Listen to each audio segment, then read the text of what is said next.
আপনার কি কখনো এমন মনে হয়েছে যেন দুনিয়া আপনার থেকে দূরে সরে যাচ্ছে, সবকিছু যেন আপনাকে পিছনে ফেলে এগিয়ে চলেছে? আপনার চারপাশে একাকিত্বের আবরণ যেন ঘিরে ধরেছে। আপনি সম্পর্ক গড়তে চেষ্টা করেন, কিন্তু সম্পর্কগুলো যেন ভেঙে পড়ে, আর নীরবতা যেন আরও বেশি কর্কশ হয়ে ওঠে। মনে হয় আল্লাহ যেন আপনাকে সবার থেকে এবং সবকিছু থেকে দূরে সরিয়ে নিচ্ছেন। কিন্তু কেন? প্রিয় ভাই ও বোনেরা, এই একাকিত্ব কোনো শাস্তি নয়, এটি প্রস্তুতির অংশ। আল্লাহ তাদের আলাদা করেন যাদের তিনি পরিশুদ্ধ করতে চান, রক্ষা করতে চান এবং তাদেরকে আরও মহান কোনো কিছুর দিকে নিয়ে যেতে চান। আজ আমরা জানব 7টি গভীর কারণ কেন আল্লাহ তাঁর প্রিয় বান্দাদেরকে আলাদা করেন। এই কারণগুলো এমন এক জ্ঞান বহন করে যা আমরা অনেকেই উপলব্ধি করতে ব্যর্থ হই। শুরু করার আগে একটি বিষয় চিন্তা করুন। এই যে একাকিত্ব আপনি অনুভব করছেন, এটা যদি আল্লাহর পক্ষ থেকে হয়, আপনাকে পৃথিবীর কোলাহল থেকে দূরে সরিয়ে তাঁর নৈকট্যে নিয়ে যাওয়ার জন্য হয়। চলুন জেনে নিই কেন আল্লাহ আপনাকে আলাদা করছেন এবং কিভাবে এই একাকিত্ব আপনার জীবনের সবচেয়ে বড় বরকতে পরিণত হতে পারে। চলুন শুরু করি। 1. হৃদয়কে রক্ষা করার জন্য একাকিত্ব। আপনি কি খেয়াল করেছেন, যখন আপনি মানুষের ভিড়ে থাকেন তখন আপনার হৃদয় সহজেই বিভ্রান্ত হয়ে যায়? ক্ষণস্থায়ী কথাবার্তা, দুনিয়াবী তুলনা বা ক্ষতিকর প্রভাবের মাঝে আটকে পড়ে। তাই আল্লাহ মাঝে মাঝে এগুলো থেকে আপনাকে দূরে সরিয়ে নেন। প্রিয় ভাই ও বোনেরা, এটি শাস্তি নয়, বরং এটি আল্লাহ করেন আপনার হৃদয়কে রক্ষা করার জন্য। আপনার হৃদয় একটি রত্নের মতো মূল্যবান। যদি একটি রত্নকে উজ্জ্বল রাখতে হয়, তাহলে তাকে এমন কোনো পরিবেশে রাখা যাবে না যেখানে সেটি নষ্ট হয়ে যেতে পারে। তেমনি আল্লাহ মাঝে মাঝে আপনাকে মানুষের ভিড় থেকে দূরে সরিয়ে রাখেন, যেন আপনার মন ও হৃদয় পবিত্র থাকে এবং খারাপ প্রভাব থেকে মুক্ত থাকে। একবার কল্পনা করুন, আপনার চারপাশে এমন বন্ধু বা সহকর্মী রয়েছে যারা মজা করার ছলে আপনার ইসলামিক বিশ্বাসকে নিয়ে হাসি তামাশা করে। তাদের সঙ্গে সময় কাটাতে গিয়ে আপনি ধীরে ধীরে তাদের মতো আচরণ করতে শুরু করেন। এখন যদি তারা হঠাৎ আপনার জীবন থেকে সরে যায়, শুরুতে আপনি কষ্ট পাবেন, কিন্তু পরে বুঝবেন আল্লাহ আপনাকে তাদের খারাপ প্রভাব থেকে বাঁচিয়েছেন। আল্লাহ এই একাকিত্ব দিয়ে আপনাকে একটি সুযোগ দিয়েছেন, আপনার মনকে বিশুদ্ধ করার এবং একমাত্র আল্লাহর সঙ্গে আরও গভীর সম্পর্ক তৈরি করার। এই একাকিত্ব আপনাকে কুরআনের একটি আয়াতের কথা স্মরণ করিয়ে দিক। তোমরা দুর্বল হইও না এবং দুঃখ করো না, তোমরাই হবে বিজয়ী যদি তোমরা মুমিন হও। সুতরাং আপনার একাকিত্ব আসলে এমন একটি স্থান যা আল্লাহ তাঁর ভালোবাসা, তাঁর পথনির্দেশনা এবং তাঁর শান্তি দিয়ে পূর্ণ করবেন। 2. চরিত্র গঠনের জন্য একাকিত্ব। আপনি কি কখনো খেয়াল করেছেন, যখন আপনি নিজেকে উন্নত করার চেষ্টা করেন, তখন পৃথিবীর কোলাহল ধীরে ধীরে কমে আসে? এটা যেন আল্লাহ ইচ্ছাকৃতভাবে আপনার জীবনের অপ্রয়োজনীয় মানুষ, অবান্তর কথাবার্তা এবং মনোযোগ নষ্ট করার উৎসগুলোকে সরিয়ে দিচ্ছেন। কেন? কারণ একাকিত্ব আল্লাহর একটি উপায় যা আপনাকে আরও পরিশুদ্ধ এবং উন্নত করার জন্য আসে। ভাবুন তো, যখন আপনি প্রতিনিয়ত মানুষের কথাবার্তা, মতামত, অর্থহীন ব্যস্ততা বা খারাপ সম্পর্কের মধ্যে থাকেন, তখন কি আপনি নিজের কথা শুনতে পান অথবা আল্লাহর সঙ্গে গভীরভাবে সংযোগ স্থাপন করতে পারেন? এই একাকিত্ব সেই কোলাহল দূর করে আপনাকে নিজের ভেতরকার বাস্তবতার মুখোমুখি হতে বাধ্য করে। এটি আপনাকে শেখায় কোন বিষয়গুলো সত্যিই গুরুত্বপূর্ণ। এখন বলুন তো, আপনি কি কখনো এমন অনুভব করেছেন, যখন আপনি একা থাকেন এবং সেই নিস্তব্ধ, অস্বস্তিকর মুহূর্তগুলো আসে, তখন হঠাৎ এমন কিছু নিজের সম্পর্কে আবিষ্কার করেন যা আপনি এড়িয়ে চলছিলেন? হয়তো এটি একটি খারাপ অভ্যাস যা আপনি উপেক্ষা করছিলেন, অথবা একটি দুর্বলতা যা আপনি লুকিয়ে রেখেছিলেন। আল্লাহ আপনাকে শাস্তি দেওয়ার জন্য একা করেন না, বরং আপনাকে উন্নত করার জন্য এটি করেন। একটু ভেবে দেখুন, আমাদের প্রিয় নবী মুহাম্মদ সাল্লাল্লাহু আলাইহি ওয়াসাল্লাম যখন আল্লাহর পক্ষ থেকে ওহী প্রকাশ পাওয়ার আগে প্রায়ই হেরা গুহায় ধ্যান করার জন্য একাকী যেতেন। এই একাকিত্ব শুধু শারীরিক নয়, এটি ছিল তাঁর আধ্যাত্মিক প্রস্তুতির একটি অংশ। তেমনি আপনার একাকিত্ব হতে পারে আল্লাহর একটি পন্থা যা আপনাকে একটি বড় উদ্দেশ্যের জন্য প্রস্তুত করছে। তবে বাস্তবতা হলো, একা থাকা সবসময় সহজ নয়। অনেক সময় এটি ভারী লাগে, এমনকি বেদনাদায়কও হতে পারে। আপনার মনে হতে পারে, যেসব মানুষ একসময় আপনার কাছে ছিল, তারা কেন হঠাৎ দূরে সরে গেল? জানেন কি, সবাই আপনার সঙ্গে এই যাত্রাপথে থাকার জন্য নয়। কিছু মানুষ শুধু সামরিক সঙ্গী, আর কিছু মানুষ শুধু শিক্ষা দিয়ে চলে যায়। এটাই স্বাভাবিক। মনে রাখবেন, একাকিত্বের অস্বস্তি সাময়িক, কিন্তু এটি যে স্পষ্টতা ও শক্তি আনে তা আজীবন থাকতে পারে।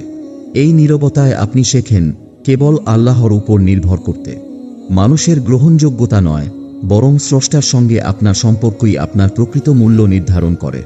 একাকিত্ব কোনো শাস্তি নয়, এটি আল্লাহ আপনাকে সেই ব্যক্তি বানাচ্ছেন যিনি আপনি হতে পারেন। 3. একাকিত্ব আল্লাহর সঙ্গে সম্পর্ককে শক্তিশালী করে। আপনি কি কখনো এমন অনুভব করেছেন যে কেউই আপনার অনুভূতি ঠিকমতো বুঝতে পারছে না?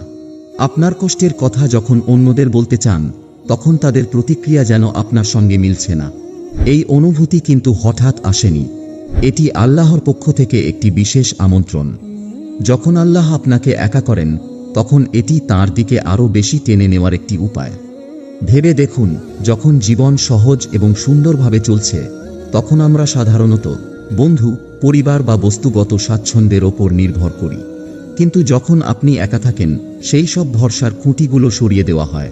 তখন আপনার পাশে একমাত্র থাকেন তিনি, যিনি সবসময় আপনার সঙ্গে ছিলেন। তিনি আল্লাহ। একটা প্রশ্ন করি, কতবার আপনি আল্লাহর কাছে পুরো মন দিয়ে ফিরে গেছেন, চোখে অশ্রু নিয়ে? সাধারণত তখনই যখন আপনার মনে হয়েছে আর কারো কাছে যাওয়ার জায়গা নেই। একাকিত্ব আপনাকে এই গভীর নির্ভরশীলতার দিকে ধাবিত করে। এটি যেন আল্লাহ আপনাকে বলছেন, আমার কাছে আসো, আমি তোমার জন্য যথেষ্ট। তবে একটা বিষয় পরিষ্কার হওয়া দরকার, এটা এমন নয় যে নিজেকে উম্মাহ থেকে আলাদা করতে বলা হচ্ছে। ইসলাম একতার ধর্ম, আর আমাদের উম্মাহর শক্তি এই একতায় নিহিত। এখানে যা বলা হচ্ছে তা হলো একটি আধ্যাত্মিক যাত্রার কথা, একটি ব্যক্তিগত পরিবর্তনের প্রক্রিয়া যা আপনাকে উম্মাহর সঙ্গে আরও শক্তিশালী এবং অর্থবহ সম্পর্ক তৈরি করতে সাহায্য করবে। দেখুন নবী মুহাম্মদ সাল্লাল্লাহু আলাইহি ওয়াসাল্লামের জীবনে তিনি গভীর একাকিত্বের মুহূর্তগুলোর মুখোমুখি হয়েছেন, হোক সেটা হেরা গুহায় ধ্যান করার সময়, যুদ্ধক্ষেত্রে, অথবা মক্কায় নির্যাতনের সময়। তবে এই মুহূর্তগুলো বিচ্ছিন্নতার জন্য নয়, বরং প্রস্তুতির জন্য ছিল। এসব অভিজ্ঞতার মধ্য দিয়ে তিনি এমন একজন নেতা হিসেবে আত্মপ্রকাশ করেছিলেন, যিনি লা ইলাহা ইল্লাল্লাহের পতাকা তোলে উম্মাহকে একত্রিত করেছিলেন। আপনার একাকিত্বও তেমনই, এটি মানুষ থেকে চিরতরে দূরে সরে যাওয়ার জন্য নয়, বরং সাময়িকভাবে একটু পিছিয়ে আসা, যাতে আপনি পুনরায় শক্তি সঞ্চয় করতে পারেন, আল্লাহর সঙ্গে সংযোগ স্থাপন করতে পারেন। যখন আপনি আবার সমাজে ফিরে যাবেন, তখন আপনার লক্ষ্য হবে আরও শক্তিশালী এবং অর্থবহ অবদান রাখা। সুতরাং যদি আপনি এখন একা অনুভব করেন, মনে রাখুন, এটি বিচ্ছিন্নতার জন্য নয়, বরং এটি আপনার ভিত্তিকে মজবুত করার জন্য। আর যখন আপনার ভিত্তি মজবুত হবে, তখন আপনি অন্যদের সঙ্গে একতাবদ্ধ হতে এবং তাদেরকে অনুপ্রাণিত করতে আরও সক্ষম হবেন। 4. একাকিত্ব একটি প্রশিক্ষণের ক্ষেত্র। আপনি কি লক্ষ্য করেছেন এমন একটি ধারা, যখনই আপনি জীবনে উন্নতি করতে যাচ্ছেন, তখন আপনার জীবনের কিছু না কিছু বা কেউ না কেউ দূরে সরে যায়? হয়তো এটি এমন এক বন্ধুত্ব ছিল যা আপনি ভেঙে যাওয়ার মতো ভাবতেই পারেননি, অথবা এমন একটি সহায়ক ব্যবস্থাপনা যা দীর্ঘ বছর ধরে আপনার ভরসার জায়গা ছিল, আর এখন হঠাৎই এটি আপনার জীবন থেকে চলে গেছে। আপনি কি কখনো থেমে নিজেকে জিজ্ঞাসা করেছেন, কেন এমন হলো? একাকিত্ব মানেই প্রত্যাখ্যান নয়, এটি আসলে একটি পরিশুদ্ধি। আল্লাহ আমাদের জীবনের এমন বিষয় বা সম্পর্কগুলো সরিয়ে দেন যা আমাদের পথকে মেঘাচ্ছন্ন করতে পারে। তিনি আমাদের মনোযোগ আরও তীক্ষ্ণ করার জন্য এবং এমন শিক্ষা দেওয়ার জন্য এটি করেন যা আরামের মধ্যে থেকে কখনোই শেখা সম্ভব নয়। একবার ভাবুন নবী ইউসুফ আলাইহি ওয়াসাল্লামের জীবন নিয়ে। যখন তাকে কূপে ফেলে দেওয়া হয়েছিল, তখন তিনি সম্পূর্ণ একা ছিলেন। তাঁর পরিবার থেকেও তিনি বিচ্ছিন্ন হয়ে গিয়েছিলেন, কিন্তু সেই একাকিত্ব তাঁকে ছেড়ে দেওয়া ছিল না, বরং এটি ছিল প্রস্তুতি। কূপের সেই নীরবতা এবং পরে কারাগারের সময়গুলোতে ইউসুফ আলাইহি ওয়াসাল্লামকে একজন মহান নেতারূপে গড়ে তোলা হচ্ছিল। যখন তিনি সেই পর্যায়গুলো অতিক্রম করলেন, তখন তিনি শুধু একজন মানুষ ছিলেন না, তিনি হয়ে উঠেছিলেন অসাধারণ প্রজ্ঞা, ধৈর্য এবং ঈমানের অধিকারী। এখন একটি প্রশ্ন নিজেকে করুন, যদি আজকের এই চ্যালেঞ্জগুলো আপনার জন্য একটি প্রশিক্ষণ ক্ষেত্র হয়, যদি এমন হয় আল্লাহ আপনাকে এমন কিছু বড় উদ্দেশ্যের জন্য প্রস্তুত করছেন যা আপনি এখনো কল্পনাও করতে পারেননি, এটি স্বীকার করতেই হবে, এটি কষ্ট দেয়। মানুষকে হারানো, নীরবতার মুখোমুখি হওয়া এবং উপেক্ষিত হওয়ার অনুভূতি আপনার আত্মমূল্যকে প্রশ্নবিদ্ধ করতে পারে।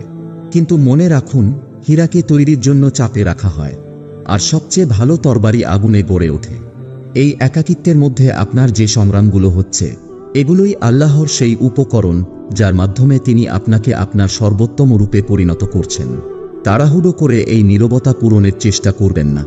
যে সম্পর্ক বা সংযোগগুলো আল্লাহ সরিয়ে দিয়েছেন তা পুনরায় জোর করে ফিরিয়ে আনার চেষ্টা করবেন না, বরং এই সময়টা নিজের ভেতরে এবং উপর দিকে তাকানোর জন্য কাজে লাগান। নিজেকে জিজ্ঞাসা করুন, আল্লাহ আমাকে এর মাধ্যমে কি শিখাতে চাইছেন? এই দৃষ্টিভঙ্গির পরিবর্তনই একাকিত্বকে শাস্তি থেকে একটি উপহার বানিয়ে দেয়। যখন আপনি এই পর্যায়টি অতিক্রম করবেন, তখন একটি গভীর সত্য উপলব্ধি করবেন। এই একাকিত্ব আপনাকে ভাঙার জন্য ছিল না, এটি ছিল আপনাকে গড়ে তোলার জন্য। 5. আল্লাহর পরিকল্পনা ও ধৈর্য। আপনার কি কখনো মনে হয়েছে আপনার জীবন যেন থমকে আছে, যেন আপনি যেটা চান তা সবসময় আপনার নাগালের বাইরে? হয়তো আপনি দেখছেন অন্যরা এগিয়ে যাচ্ছে, কিন্তু আপনি একই জায়গায় দাঁড়িয়ে আছেন। এটা সত্যি কষ্টদায়ক, তাই না? কিন্তু জানেন কি, আল্লাহর দেরি মানেই তাঁর না বলা নয়। অনেক সময় তিনি আমাদের একাকিত্বে রাখেন, কারণ তিনি আমাদের জন্য আরও ভালো কিছু তৈরি করছেন। এই অপেক্ষার সময়টা অপচয় নয়, এটি আসলে একটি প্রস্তুতির সময়। এটি যেন একটি গুটির মতো, যেভাবে একটি শুঁয়োপোকা স্থিরতা সহ্য করে একটি প্রজাপতিতে রূপান্তরিত হওয়ার জন্য, ঠিক তেমনি আপনার এই একাকিত্ব পরিবর্তনের একটি ধাপ।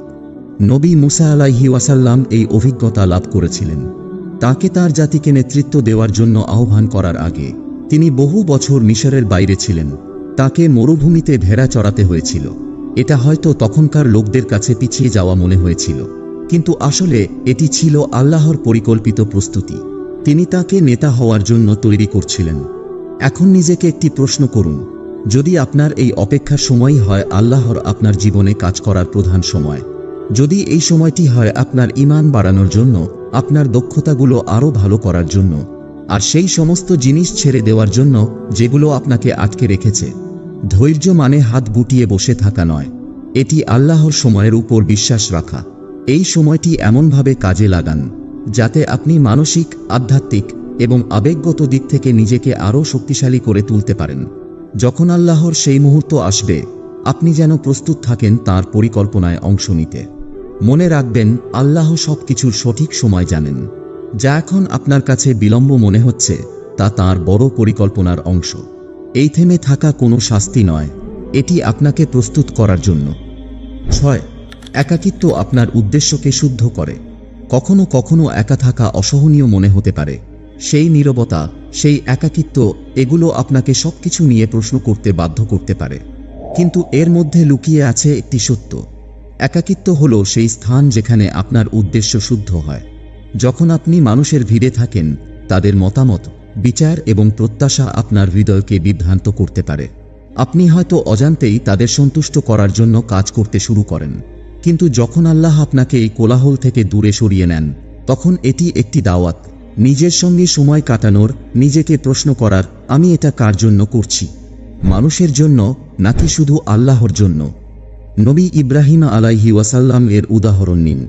যখন তিনি আল্লাহর প্রতি তাঁর অবিচল বিশ্বাসের কারণে তাঁর জাতি থেকে বিচ্ছিন্ন হয়েছিলেন, তাঁর একাকিত্বই তাঁর শক্তির ভিত্তি হয়ে উঠেছিল।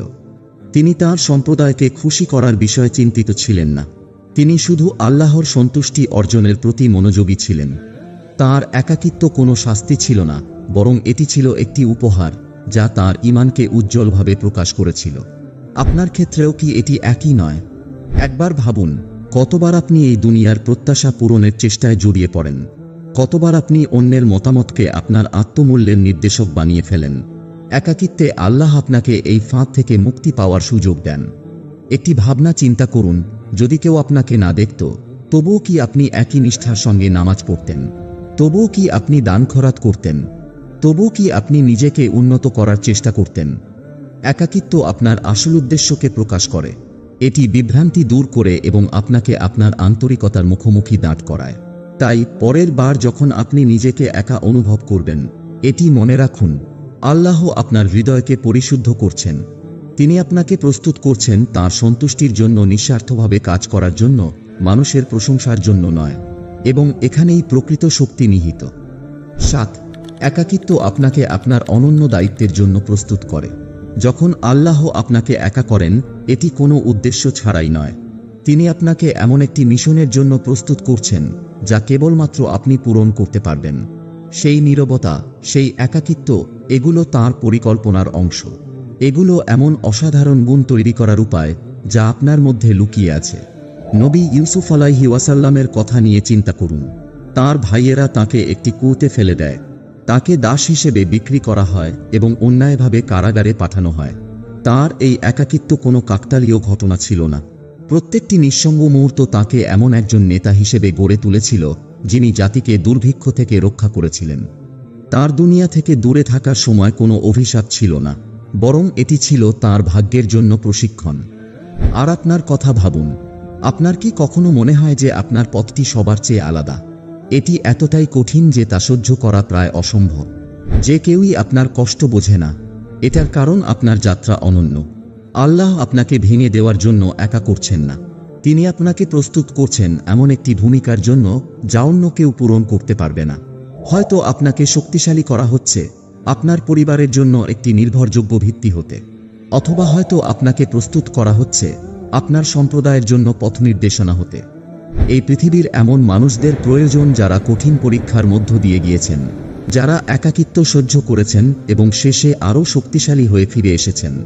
একবার চিন্তা করুন, সবচেয়ে মজবুত ইস্পাত গড়া হয় সবচেয়ে তপ্ত আগুনে। আপনার একাকিত্ব কোনো শাস্তি নয়, এটি একটি প্রক্রিয়া। এটি আল্লাহর বার্তা, আপনাকে বড় কিছুর জন্য প্রস্তুত করা হচ্ছে। বিশ্বাস রাখুন। তাই পরের বার যখন আপনি নিজেকে দুনিয়া থেকে বিচ্ছিন্ন মনে করবেন, মনে রাখুন এটি আপনার গল্পের শেষ নয়। এটি একটি নতুন অধ্যায়ের শুরু, যেখানে আপনার শক্তি এবং ঈমান আগের চেয়ে উজ্জ্বল হবে। প্রিয় ভাই ও বোনেরা, যেমন আমরা একসঙ্গে দেখলাম, একাকিত্ব কোনো শাস্তি নয়, এটি প্রস্তুতি। এটি আল্লাহর একটি পদ্ধতি যার মাধ্যমে তিনি আপনাকে উন্নীত করছেন, পরিশুদ্ধ করছেন এবং তাঁর কাছে আরও কাছে নিয়ে আসছেন। প্রত্যেকটি অশ্রু, প্রত্যেকটি নিঃসঙ্গ মুহূর্ত, প্রত্যেকটি নীরব দোয়া কিছুই বৃথা যায় না। এগুলো সবই একটি মহান পরিকল্পনার অংশ যা আপনাকে সেই ব্যক্তি হিসেবে গড়ে তুলছে যার জন্য আপনি সৃষ্টি হয়েছেন। মুহাম্মদ সাল্লাল্লাহু আলাইহি ওয়াসাল্লামের কথা মনে রাখুন। তিনি যখন হেরা গুহায় সময় কাটিয়েছিলেন, দুনিয়ার কোলাহল থেকে দূরে ছিলেন, তখনই তিনি প্রথম ওহী পেয়েছিলেন। সেই মুহূর্ত মানবজাতির ইতিহাসকে চিরতরে বদলে দিয়েছিল। আপনার একাকিত্বও হতে পারে কোনো বড় পরিবর্তনের পূর্বাভাস। যদি এই ভিডিওটি আপনাকে স্পর্শ করে থাকে, তাহলে কমেন্টে নিজের অনুভূতি শেয়ার করুন। হয়তো একটি সহজ বাক্য যেমন, হে আল্লাহ, আমার একাকিত্বে শক্তি দিন। এটি শুধু আপনাকেই নয়, বরং অন্যদেরও অনুপ্রাণিত করতে পারে যারা একই যাত্রায় আছেন। ভিডিওর শেষে একটি প্রস্তাবিত ভিডিও আছে, সেটি দেখার চেষ্টা করুন। সেখানে আরেকটি গুরুত্বপূর্ণ বিষয় নিয়ে আলোচনা করা হয়েছে যা আজকের আলোচনার সঙ্গে সম্পর্কিত। ভিডিওটি দেখুন এবং আল্লাহর জ্ঞান আরও ভালোভাবে বুঝুন। আল্লাহ আমাদের সবাইকে পথনির্দেশ দিন, আমাদের ঈমান শক্তিশালী করুন এবং আমাদের পরীক্ষাগুলোকে তাঁর নৈকট্য লাভের উপায় বানিয়ে দিন। আমিন। পরবর্তীবার পর্যন্ত আসসালামু আলাইকুম ওয়া রাহমাতুল্লাহি ওয়া বারাকাতুহু।